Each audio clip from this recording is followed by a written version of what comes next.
We would discuss today the preachings of two religious preachers of North India, Kabir and Dadu.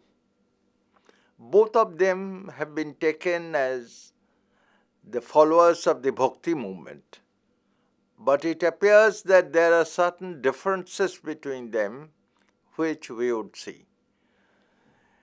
It must be admitted in the beginning that both of them belong to low class and low caste, which makes it very interesting for all of us. Before we go to their preachings, it is necessary to see the circumstances by which they had started their preaching, and that might explain why they had preached in such a way. In looking at the circumstances, we see that there had been certain changes in the North Indian scenery before they had come to give their preachings. First is that earlier, from 7th century AD, there had been a Rajput-Brahmin alliance. The Rajput chieftains or the Rajas, they wanted to be declared themselves as Kshatriyas, and this could only be done by the Brahmins, who did it after getting land and certain other favors. But this alliance, which was there in North India from 7th century, this was rudely shattered by the Turkish conquest in the 13th century. When the Turks came and when they had overrun the North India, part of North India at least, the Brahmins had lost their powers and prestige because the Rajput Rajas had also lost their positions and had gone to the countryside. The Brahmins had followed them, but this was of no avail. The Turkish conquest gradually expanded and they began to control the countryside. So in the years before the rise of these two teachers, we see that there was already an erosion of the power, position and prestige of the Brahmins. Secondly, we see that these Turkish rulers had given iktas or temporary revenue assignments to the nobles, obviously to Turkish nobles. And with the Turkish nobles residing in their iktas, the iktas were gradually being turned into towns because these Turkish nobles, they continuously demanded the production of crafts and luxury goods. Along with these demands, along with these came the artisans who flocked into the towns, and we find also the merchants and the traders coming into the towns trying to get a part of the supply of the crafts and luxury goods for their business. So in the total arena of the towns, there was a kind of a confused agglomeration of various kinds of people. The Turkish nobilities on the one hand, the Hindu minorities who were there as their employees, the artisans, as well as the merchants and the traders. Now, in the wake of the Turkish adventurers came also some Muslim artisans who flocked into these towns. But they were not alone. They were soon supplemented by the converted prisoners of war, some of whom were later freed, then the free converts, and finally there were the Hindu masons, Hindu carpenters, and so on. So once again, the towns were centers of instability in a sense, that various kinds of peoples were there, working under money economy, and obviously with the artisans at a very low wage. One must also say that the Varnashrama system or the caste system has not been touched by the Muslim rulers. In the Islamic text, there is no criticism of the caste system. Actually, the Hindu rulers, they did not criticize it. They did not try to supplement it or replace it, and Muslim rulers also did not do so. The reason is very simple. In the caste system, the cost of labor remains at the minimum level, which is advantageous to both the Hindu and the Muslim rulers. Therefore, the caste system continues, but with the coming of the Muslims and their expansions of their rulers, the caste system gradually, according to some scholars, lost some of its rigidity. This was what propounded by Tarachand in his book Influence of Islam, published in 1946, who stated that Islam had modified the rigors of the caste system. Actually, other scholars had pointed out that the caste system was reduced to a certain extent, but its rigors were extended, and therefore the proposition of Tarachand is open to serious doubt. Now, what happens with the towns now and the artisans with which we are concerned at the moment? The principal effect of this coming, as has been stated by many people, many historians, including Irfan Habib, is that new technology began to appear in North India. For example, the horseshoe that was introduced, which enhanced greater speed of travel, the manufacture of paper by the end of the 13th century had eased the communication to far distant areas. The spinning wheel or charka, which is called in Hindustani, has increased the production of yarn by 6 times. The pedal-strapped loom from vertical to horizontal has also increased the capacity of production of cloth. Then comes the Persian wheel, which increased the chances of irrigation to a very great extent.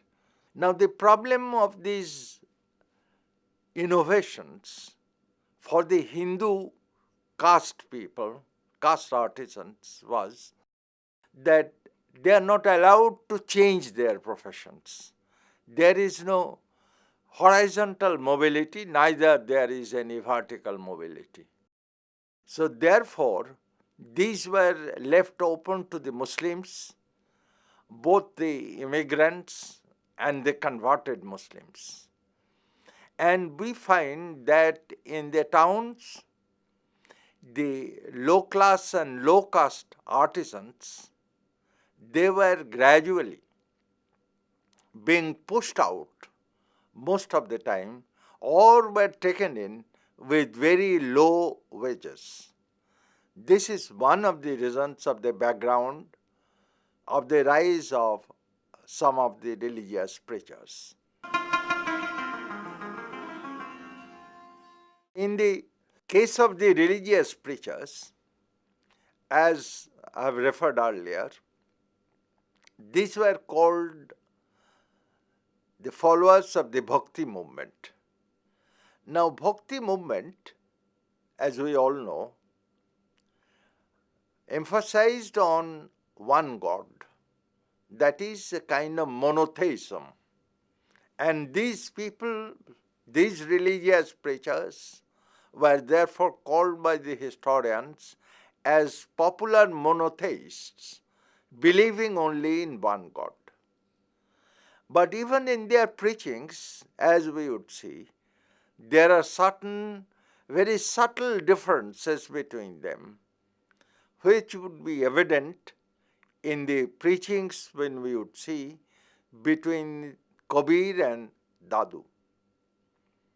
Some of these followers of the Bhakti movement were not low caste or low class. There were members of the priestly class as well as members of the aristocracy. For example, Chaitanya was a Brahmin and he had the largest number of Brahmin followers. Mirabai, Surdas, they were all coming from aristocratic families. So therefore, there were differences between them, and these differences we would see straight away now. Kabir was called a follower of Shaiva by a very well-known scholar, Hajari Prasad Dwivedi, who wrote a book on Kabir. He also stated that Kabir was the follower of the Dadupanthis. But we find in the Kabir's verses, which were obviously done much later since he was illiterate, in the Kabir's verses, he totally rejected these esoteric and magical practices, these bodily exercises, the asceticism, the yogic exercises, everything. So one can safely say that he was not the follower of the Naths. The question is that whether, and it has been suggested, that Kabir was much influenced by Islam. Now in the preachings of Kabir, which we'll see in a moment, we would see that that is not so.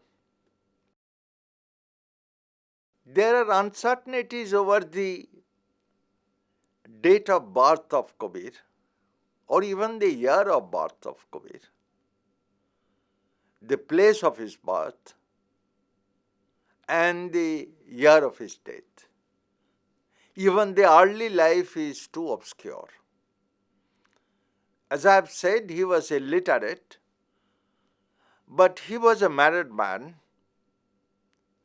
He had a son also.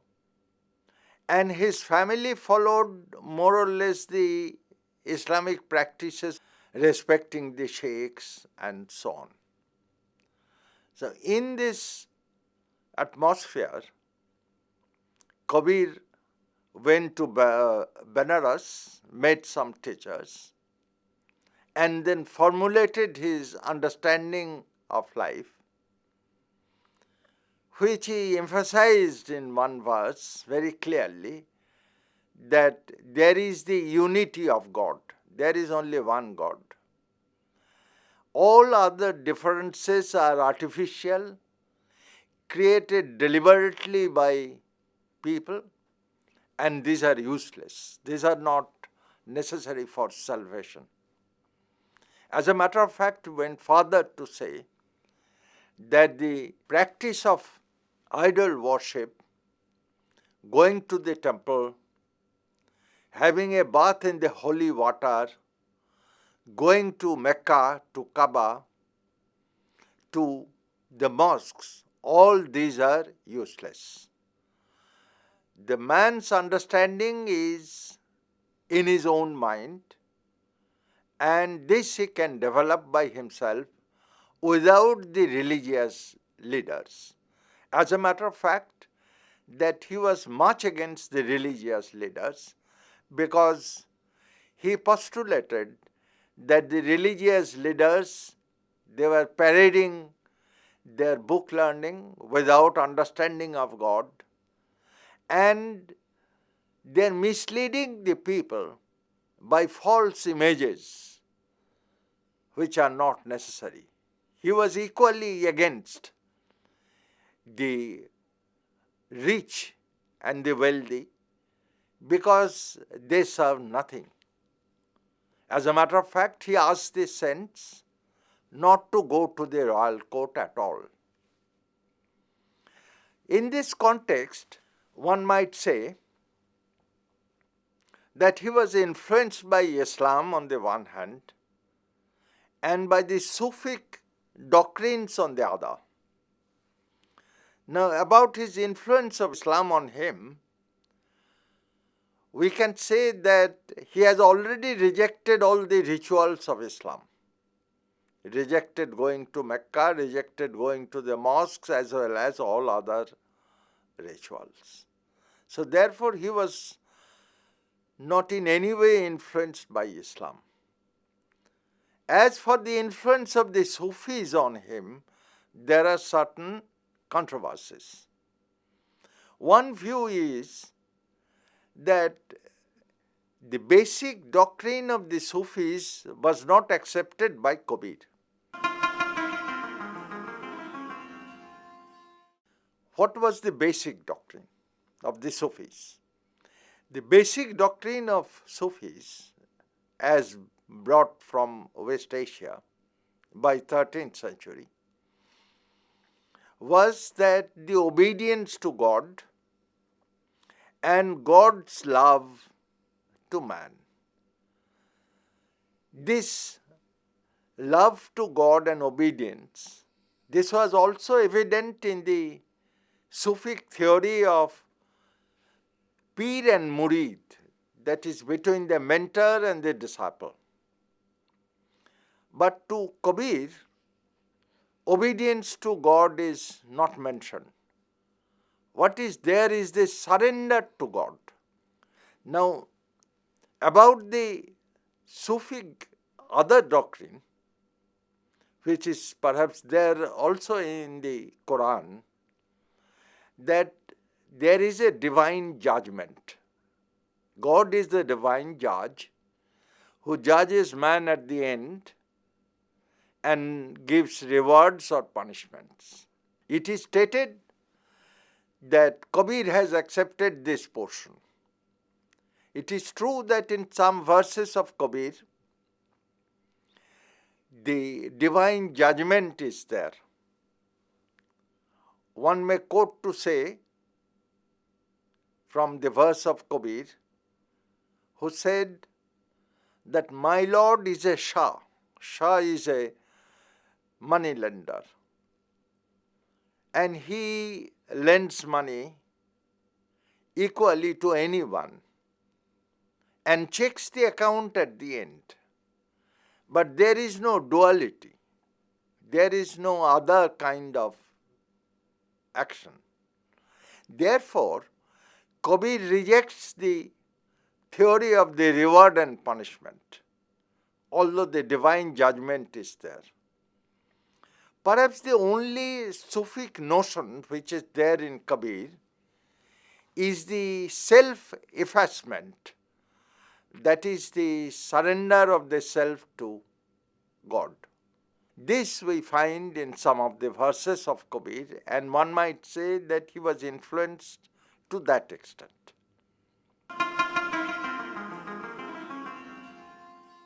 Kabir gained some notoriety during his lifetime. He became quite famous, had a large number of disciples. Much later, Abul Fazl, in 1595-96, referred to Kabir twice.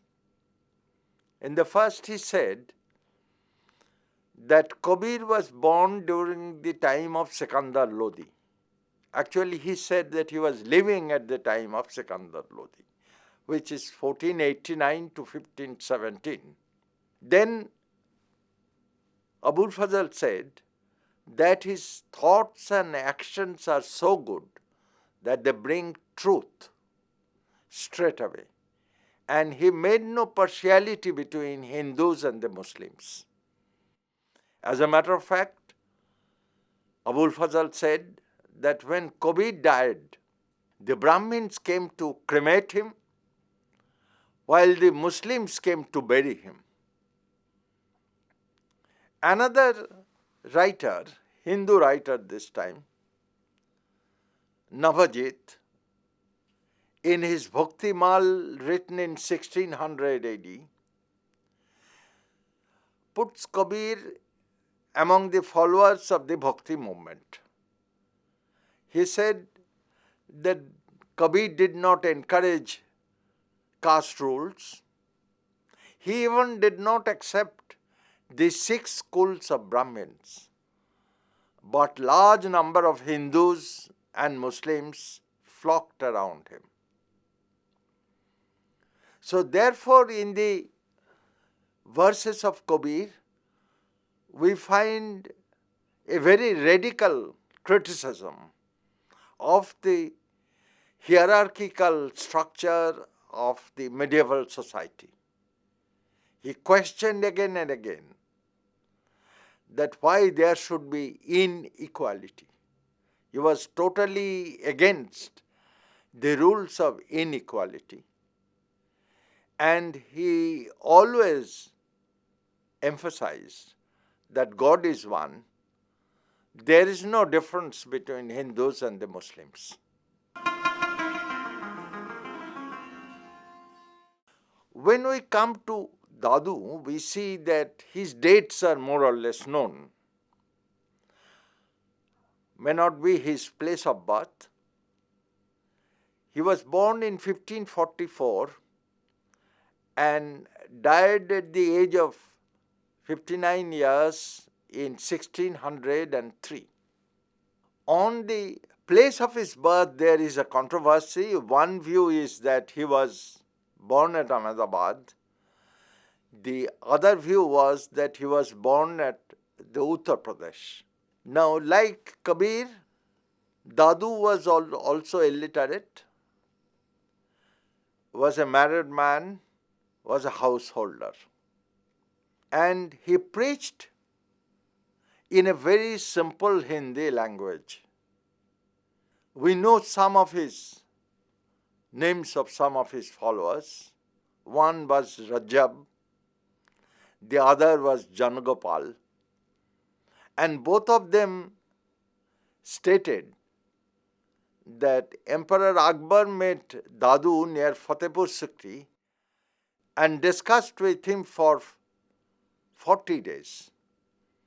And that had changed the personality of Akbar. It is difficult to find any historical evidence on this, but the legend goes like that. Dadu traveled widely, went to Benares also, and even came to Bengal, where the Baul singers were attracted towards his teaching, as we find the reference of Dadu in their songs. Like Kabir, he was also a monotheist. He believes in the unity of God. And he believes that there is no difference between Hindus and the Muslims. He said again and again, I am neither a Hindu nor a Muslim. And he also questions, but mildly this time, on the social structure of hierarchy prevailing then. That there is therefore a slight difference between Dadu and Kabir. Dadu believes in the love to God, the Bhakti. But Kabir, as I have said, believes in the surrender to God. But Dadu was immensely popular. He had many prominent followers. As a matter of fact, it is stated that he had 52 followers who all became prominent, and they later wrote his verses, his messages. But it is difficult to certify whether there were any additions or alterations, as happened in case of Kabir, so happened in case of Dadu. The question is that why this low caste and low class religious preachers coming to preach equality, for which we had already given the background. They had attained fame during their lifetime, but unfortunately their followers could not maintain that kind of standard, and they gradually fell into insignificance. The Kabirpanthis and Dadupanthis practically vanished. But what these two preachers had done was to question the social structure, which they thought was completely done by people deliberately, creating caste, communal, and religious problems. This is the legacy of the Indian culture that these two religious preachers had left, and that had not been surpassed since then. Thank you very much.